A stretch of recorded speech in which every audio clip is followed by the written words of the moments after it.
What's up, you data-hungry Amazon sellers? This is your host, Tommy Berenger of the Sell, Rank, Win podcast from Merchant Words. And in this podcast, we give you the answers to your most burning questions, actionable insights that you can take away and implement into your business today. So let's go ahead and dive right into today's episode. What do you say? Let's go. What's going on, everybody? Welcome to the Sell, Rank, Win podcast. I am your host, Tommy Berenger. And as always, we have a very special guest on with us today. He has 15 years of experience in the e-commerce industry and has been helping e-commerce sellers diversify their business for over 7 years. He's also the founder and CEO of BlueTuskr, which is a full-service marketing company for e-commerce sellers. Without further ado, it's my pleasure to introduce you to Andrew Maff. How you doing, Andrew? Doing good. How you doing? I'm good, brother. I'm good. I'm glad. I loved that. That was like I just got invited into like WrestleMania or something. That was awesome. Right? Appreciate that. The ringmaster over here trying to make it happen. What's his name again? The announcer, the famous announcer? Oh, the Ready to Rumble guy? Yeah. I don't know it off the top of my head. I'm not even going to try. Yeah. Anyways. But yeah, I should have started it out with Let's Get Ready to Rumble. That would have been fun. Yeah. Maybe on my next podcast, I'll do that. Nice. Yeah. We were, me and Andrew were just kind of chopping it up about a little bit of fantasy. What is the secret that we listen to on Sirius XM?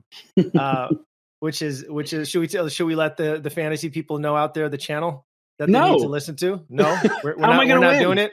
We're keeping our secret. I'm sure they could Google it and figure it out. Anyway, I know. All right, I know, right? How am I going to win? Anyways, I think every single guy in my league listens to the same damn show. But anyways, where are you at in the world, Andrew? I'm in Westchester, Pennsylvania, so I'm basically just outside Philadelphia. Awesome, cool, man, cool. Yeah. All right, well, what do you say? You want to dive in? Let's do it. Let's do it. Okay. So I want to know, how did you make your way into the digital marketing space way back 15, 16 some years ago? Oh, wow. Okay. So when I started, my father owned a e-commerce company. He sold shocks, like car shocks. And they bought this company that was like real small, and he grew it into this massive, like multi-million-dollar company. And he needed help in the warehouse. And I said, fine, but I've known since I was a kid that I wanted to get into marketing. So I was like, I'll help you out in the warehouse, but I also want like just some kind of insight into the marketing side. So that's pretty much where it started. I was basically an intern for my father. And I would kind of help out on some like email marketing, things like that back then. Then as time went on, I was in the music industry for a while. I was in a band, and we all had like our own role outside of obviously, playing an instrument. And so I was in charge of promoting our shows and booking our stuff. And basically, long story short, I ended up starting a company where I booked all of the concerts in pretty much most of Central Florida.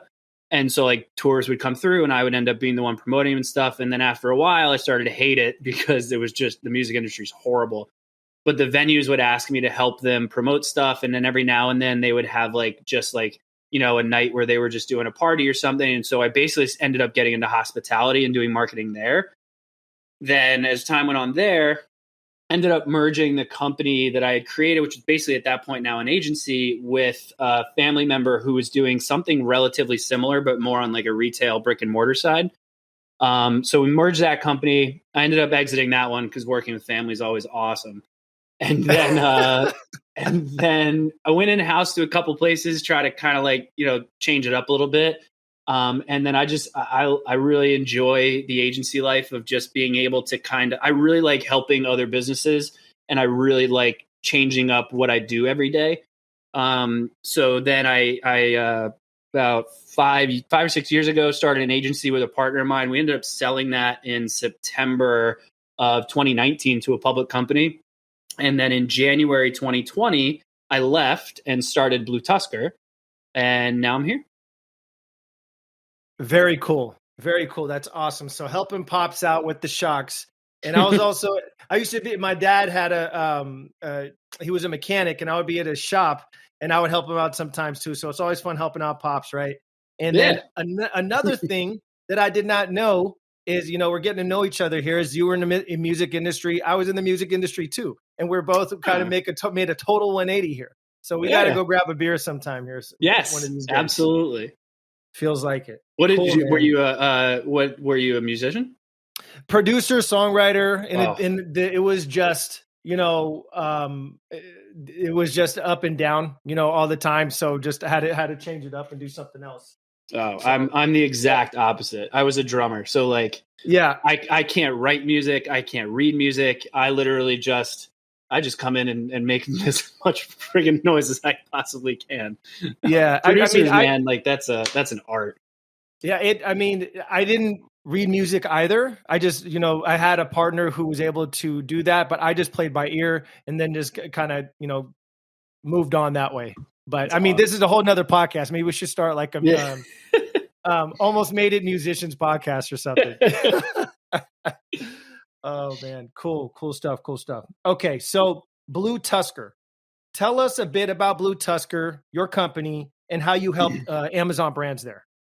Yeah, so we are a full-service digital marketing company for e-commerce sellers, and basically we help in all aspects of digital marketing with e-commerce sellers. That means that they could be solely on Amazon, or they could be, which tends to be the case with the people that we work with, they're looking to diversify typically away from Amazon just because of the constant intricacies and BS of Amazon suspending you because they got bored, basically. And so what we really help do is create kind of an omni-channel experience where they can, we basically help sellers, obviously develop their brands off Amazon on their own websites, but also help them kind of get established into other marketplaces like eBay or Walmart or, Wayfair, depending obviously on the product line.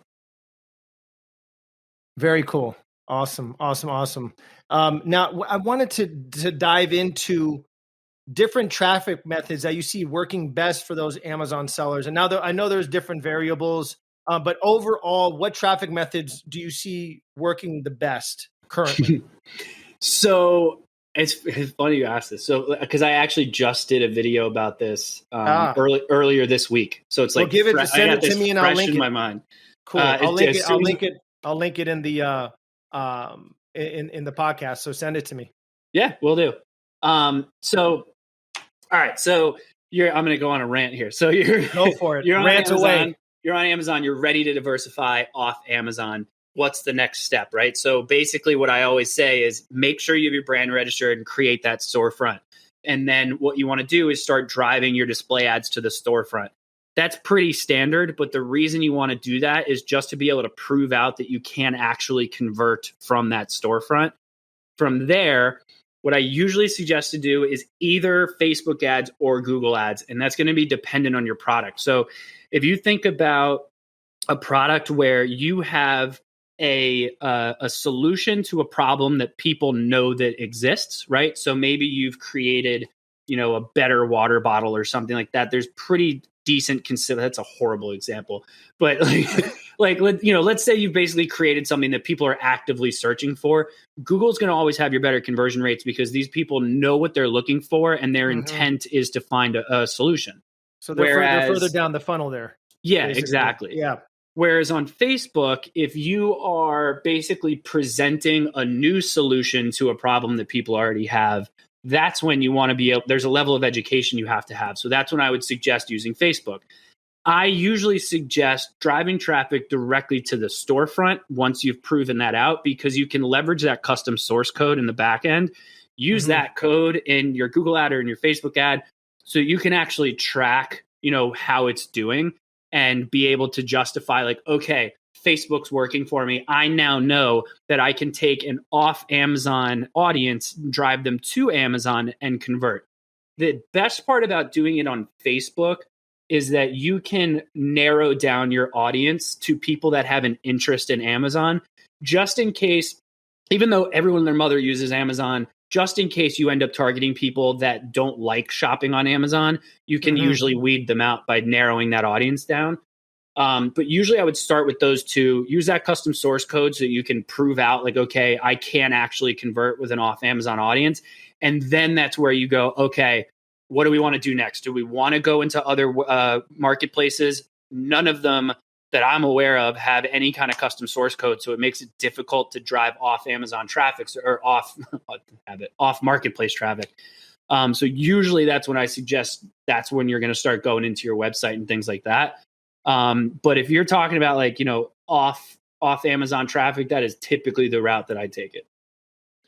Very cool. And then something else I wanted to ask you about is they're starting to reward you for sending outside traffic, Amazon that is.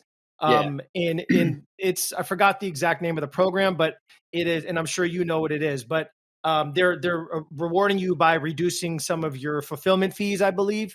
And I think is that tracked by that same source code? It's tracked by something different. So basically what happened there was, Amazon had that affiliate program. They've had it forever where, you could basically just sign up and become an affiliate. You don't have to really be anyone. You could just do it. And then you would get a commission for every product that was purchased through your affiliate code. Well, a lot of sellers caught on to that. And because they wanted to stay on Amazon, they would drive off Amazon traffic through the affiliate code because they knew if they got a sale, then it would obviously be reflected in the affiliate code and they would get to recoup some of the money that FBA was stealing from them. They're double dipping, right? Exactly. So Amazon caught on to it. And for a while there, they were doing what they could to like stop that from happening. But in my opinion, Amazon basically figured out like, we're not going to win this battle and they're going to do it anyway. But why do we hate it? Because they're driving traffic from off of our website and driving it back to our site. So why don't we encourage them to keep doing this? So they put a different plan together specifically for sellers where they can now do this. I still don't personally love it because you still aren't owning any of the customer data. So you're still losing all that, which is obviously a different conversation. But that is definitely another way to go. Sometimes the struggle is you have to go directly to one product. So if you only have one product, that's, it's probably nice to be able to do it that way. But if you have a larger product line, I usually still suggest sending them to the storefront just so that they can see everything that you have to offer. Yeah, definitely. And that helps create more of a brand awareness and brand presence. I think when you run those display ads to the storefront, which is, I think, the first strategy you said, like when you dig into the brand, you're kind of doing a little bit of a brand audit, I would assume, when a brand comes on. And if, what if it's a smaller brand? Would it still make sense to drive those display ads to the storefront? So by a smaller brand, you mean like maybe they only have like one or two products? Like maybe 1 to 5 products or so, something like that. I mean, if they have if you have 3 or more, you can fill in all those extra holes on the display ads. Right. I think if you have less, you can still do it too. I think I don't think there's a limitation on it. To be honest, it's been a while since I've done one with less than 3 products in it. But even if you're that small, like I would still do it. The other reason that I suggest doing it is because when you send people to your storefront, there's no ads on your storefront. Like there's no competition. When you send them to a listing, you have all those different like frequently bought together that may not be you, or sponsored products, or other people reviewed. Like there's so many things that can really deter someone from shopping on your specific product that if you keep them on your storefront, and even some of those options give you the option for someone to just buy it right off the storefront without having to go to the listing. So if you can do it that way, it's even better because you're keeping the competition out of the way.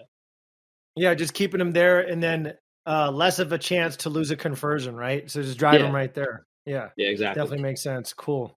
Speaking of display ads, what other types of ads within Amazon do you see working the best? And I know this, it always depends on a lot of things, but overall, what do you see working best for, like, I guess, a semi-established brand, I would say?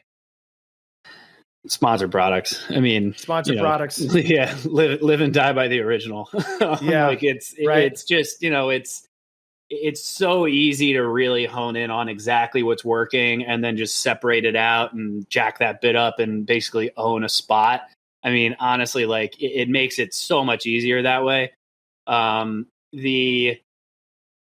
the product display ads can work really well, especially on like, a lot of people use them for offense. Like they'll go and run ads on a competitor's listing.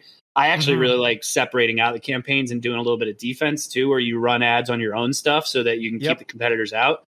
So every now and then I'll see that work pretty well. I'm a little disappointed with the DSP ads, the off Amazon stuff that runs back to Amazon. I get that they're retargeting and they're also giving you the option to hit new audiences and stuff. But the problem with that I've always found is like, you can't negate anyone that ended up purchasing a competitor. So you could end up running retargeting ads to someone that already purchased someone else and you're just wasting your time. Yeah. So I'm not a huge fan of them. I rarely see that much benefit from them unless you have like a massive product line and you have the budget to just say, screw it, I want brand awareness all day long, in which case then they're fine. But otherwise, those are probably the ones I would go the other way with and say not a big fan. Yeah. And for one of my products, it actually has been working fairly well. It's not like my number one ad that I'm running that's getting me the most traffic, but it is giving me a few sales here and there, and the ACOS is really low. So, but for some of my other, and it's a very niche product, so maybe that's why, I don't know. But some of my other products, it's not working as well. But I just keep running, of course, if it's working, if it's not broken, don't fix it, right? Just keep it, exactly. let it run. As soon as you see something go crazy, then of course you got to, adjust those bids or, to add some more negative keywords or products or whatever. Yeah. Cool. So I want to know, how are you creating a holistic brand presence for these Amazon sellers, these Amazon brands? I know that's a broad question. I mean, it is, but it's really not. Like, to be honest, like I'd hate to say that what we do here is easy, but it's kind of easy. Like, basically, like these Amazon sellers, like, if you're just an Amazon seller, you're a different breed of person usually. But they work so hard on, just small little, like, I want to see like a 0.5% increase on this and that. And, with the amount of effort that they put into that, when you could be focusing on expanding into other areas, they would be, a lot of these people that are solely on Amazon, they would kill it off Amazon just because of the way that they run their business. But like when it comes to the omnichannel stuff, like you've spent so much time putting together this awesome listing with these, you worked real hard on the copy and focusing on the keywords, and you put some great call outs and infographics and stuff like that in your imagery, and you built out some great A+ content, and you did all this stuff. And then I see sellers like, you know what, let's go try Walmart. And they just take like one crappy product picture, throw it up on the listing, just make a couple bullet points and be like, why aren't we getting sales on Walmart? Be like, well, that's why. Like, it looks nothing like your Amazon account. And then when you think about the brand as a whole, I've seen sellers before where their Amazon sales will actually suffer because of, theoretically, the poor approach that they took to any other marketplace or their own website. Because to give you an example, my wife does not buy anything on Amazon unless she has done like a full investigation behind the company. And so she'll go, I'm like totally the opposite. Like if I see something, if I see like an Instagram ad on something, I'm just going to, I'm like, okay, that looks cool. I'm going to look for it on Amazon. You know what I mean? It's just like, here, Amazon's like my go-to. Yeah. So she'll do something. She's definitely guilty of that too. Or she'll basically like see some like cool, she every time something arrives at her house, I'm like, fucking Instagram. But like, she'll see something cool on Instagram, but she'll always look into their site and look into their social and see what they're posting. And then she'll figure out, where can I buy it? And a lot of times what I've noticed from just watching her shop is basically if she goes to their site and their site is kind of crappy and she doesn't like it, then she's not going to purchase from them. And there's been times where she's found stuff on Amazon that she thought was cool, and she'll leave to see like, okay, this is sold by so-and-so. Let me see if maybe I can help them and buy on their site, because she hears me complain all day. So she knows it's better to buy off their site. Right. But if she goes to their site and it sucks, she's like, this is sketchy and I don't think I want this product anymore. And it's the same concept as if you're running ads and someone goes to Amazon like you did, then if it looks great, obviously you'll probably purchase. But if you preferred Walmart and you went to Walmart and the listing looked like crap, you might think it's a knockoff or something, in which case you're like, I don't know if I want this. So you have to have like the same level of branding. Like the amount of effort you put in your Amazon listings and your creative and your copy, you have to put that same amount of effort into everything else that you do. Otherwise, it's going to end up hurting you all around. You know what? Yeah, that's very true. And I think it also varies from product to product or from type of brand to type of brand. I think, for sure, if it's like a clothing company, I think I totally agree. You have to go out there and see, see the rest of, the e-commerce world behind it. You know what I mean? Mm-hmm. I don't know if it's like, maybe a hammer or something. I don't know. I can't think of a product off the top of my head. Maybe not a hammer, but something like that. Just, it's just a quick little buy. For me personally, I don't need to do all that research, but I totally get that with those other big brands for sure. And those other types of products. Absolutely. Yeah. I mean, actually the hammer's not a bad example. Like if you just kind of created another hammer, then either you have to do something that differentiates you, because there's God knows how many hammers in this world. So at that point, then the question is, you still need to probably go a little over the top on your branding, because most hammers don't, or you need to be very cost effective, in which case you're just outpricing everyone. And then I don't care what your listing looks like if I need a cheap hammer. Yeah, no, exactly. Right. And then you got to be careful of that race to the bottom on price, guys. All right. Well, yeah. Always preach that. Yeah. That's we could go into, I mean, Andrew, we could have like 3 other podcast episodes. I think I might have to bring you on as a regular. We'll see. I can do that. Yeah. Cool, man. Cool. Sounds good. So another thing I wanted to speak to you about, because I know your stuff, is influencers. So I think that more and more brands are starting to utilize them, especially over the past couple of years. What do you see, like, as far as Amazon private label brands? What do you see the impact of using an influencer for these these brand sellers? Oh, I love them. I think they're great. I think that if you know how to do it correctly because most of the time, depending on obviously like, who you're talking to, if we're talking to like a company that's doing hundreds of millions of dollars a year, then go hire Kim Kardashian and do what you got to do. But if you're, under 8 figures, or you just broke 8 figures and you have, a budget that you have to work with, then in my opinion, on the influencer side, you have all these big companies that you could go to, right? Like you have Grin, you have Coley, where you can essentially like have access to all of these relatively known influencers, like people who refer to themselves as influencers. But you'd be shocked at how many people I know that have 10,000 followers, that have great engagement, and they're not bloggers, they're not influencers. They just happen to have a lot of followers. Like I have a buddy of mine he's a good looking guy. I guess that's why a lot of people follow him. But he's an idiot. Like no one's following him for the content he's putting out. It's just the pictures that they like. But he's got a crazy engagement. And I'm like, dude, you don't understand. Like a brand will just pay you thousands of dollars to post something just for the sake of it. And he's like, nah, that's not really what I want to do. But if you took the time as a seller to like go find like an admin on Upwork that can just like scrape people that are in your industry that you think would do well and get their Instagram information, develop like a really nice template to DM them and just start conversations with them, and build your own your own community of influencers that you think works. When you do product launches, what I always suggest to do is once you've built this list, do a big outreach to all these influencers and say, hey, whatever deal you have with them, whether you're sending them free product or you're paying them or both or whatever, figure that stuff out and then say, I'm going to send you this new product. I want you to do this with it and, create whatever pictures or video that you need. And then I want you to all post it at the same time and do it all like in 1 month. So like, okay, our new product's coming out in June. I want every single influencer to post during the month of June. So when you have these issues of like, okay, I got a new product, how do I get more reviews? How do I start this snowball effect? It is definitely one hell of a way to get that snowball effect going by just all of a sudden, all the influencers that you follow all have been posting about this one product, it's a great way to kick that snowball effect off. Guys, rewind this back. That was straight gold right there. Value bomb right there. Thank you, Andrew. I appreciate that. I mean, Yeah.